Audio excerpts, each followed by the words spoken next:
Great Scott. Great Scott. Great Scott.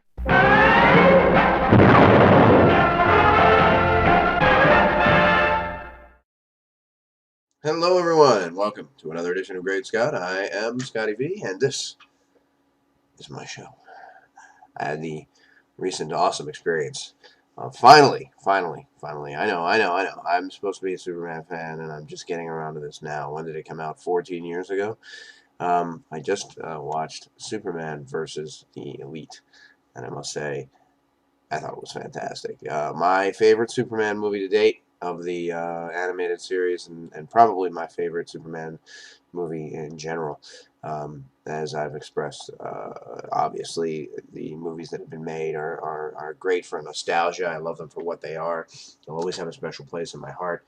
I thought Superman Returns, for all its story flaws, for all its issues, was still the most complete Superman movie that we've had. That really felt like Superman. There were some issues, obviously, but it wasn't as campy. There was still some camp.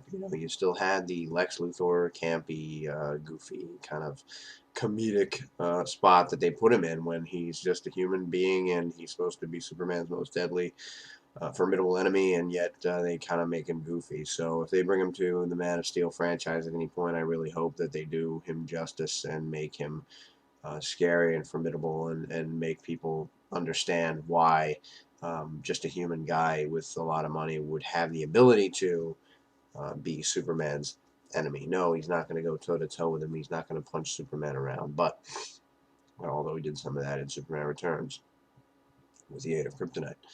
But he has other ways. He does things from behind the scenes. Anyway, I'm off on a tangent. This is what I do sometimes. What I wanted to tell you about was Superman versus the Elite. Now, the 5 or 6 viewers that appreciate what I do, like to listen to what I have to say, have probably already seen this movie because, as I say, it came out so long ago. But if you haven't seen it, rush out right now. I don't care what time it is. I don't care what part of the world you're in. It could be 3 in the morning. It could be 6. It could be 10 at night. It could be 4 in the afternoon. You could be at work. It could be 9 in the morning. You know, you're supposed to work. Get on your phone. Get on your tablet. Get on your computer. Get on, go to the break room. Whatever you have to do, and find a copy of this. Netflix has it. Superman versus the Elite. The voice acting is fantastic. It's George Newbern, back from his days as Superman in Justice League, and he was never my favorite. I always liked Tim Daly, but in this movie, I think finally, after all these years of playing Superman, he's coming to his own, and I'm really appreciative of what he does. Maybe it's the material. Justice League wasn't that deep. This is I find this to be very deep, very emotional, very exciting, very dramatic, and George Newbern does a great job with it. Perry Paulette, I think is her name, Miss Paulette as Lois Lane, also very, very good. And what they do with Lois in this movie is so fantastic. She is a hero in her own right. She is a woman who can get things done. She's a woman who doesn't need Superman to make things right for her specifically. She goes about her job and she does what she's supposed to do. She helps Clark, and she's after the story. And she's a rival for Clark, even though they're in love with each other. I'm not giving anything away. You find that out in the first minute. She knows his identity, that kind of thing.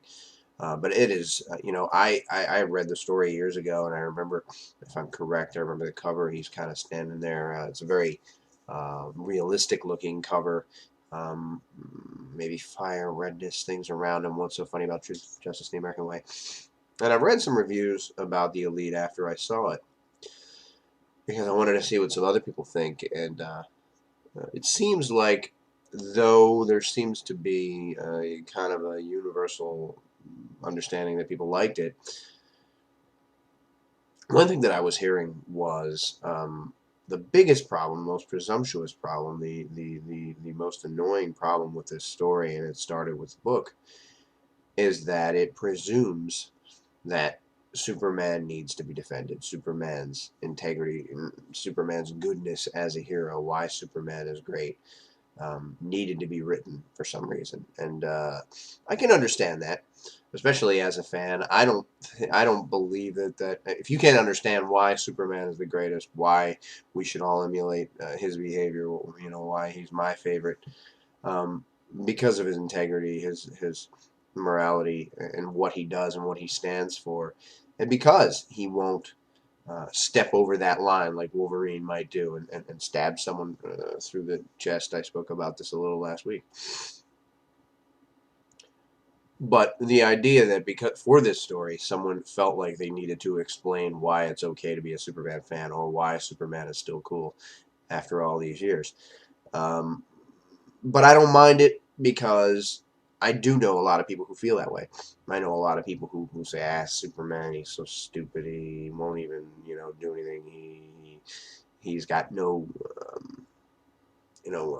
ability to finish the job. He's this, he's that. He's weak. And if it wasn't for him, letting Lex Luthor get out of jail, letting this one get out of jail, that one get out of jail, people wouldn't be killed over and over again. However, he lives within the system, as we are all supposed to do.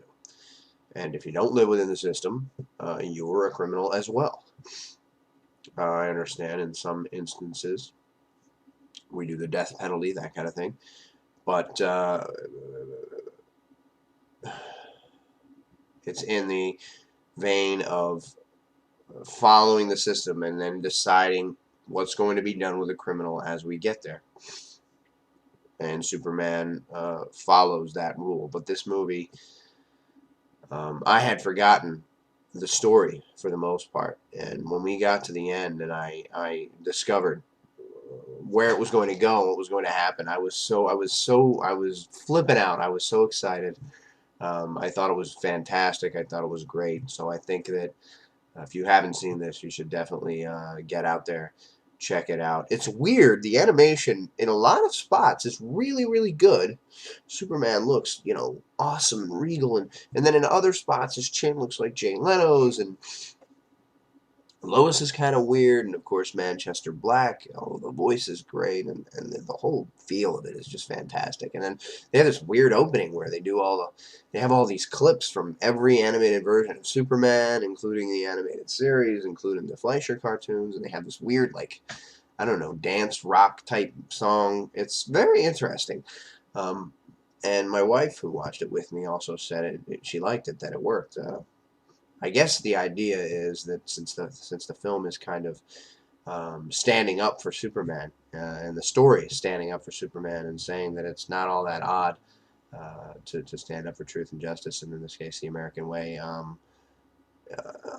to have all those clips and to have that kind of nostalgic feel to it, saying, look, this is what Superman has been, this is what he means, but he also gets things done. It's really great. So check it out, and remember, everybody, always look up in the sky.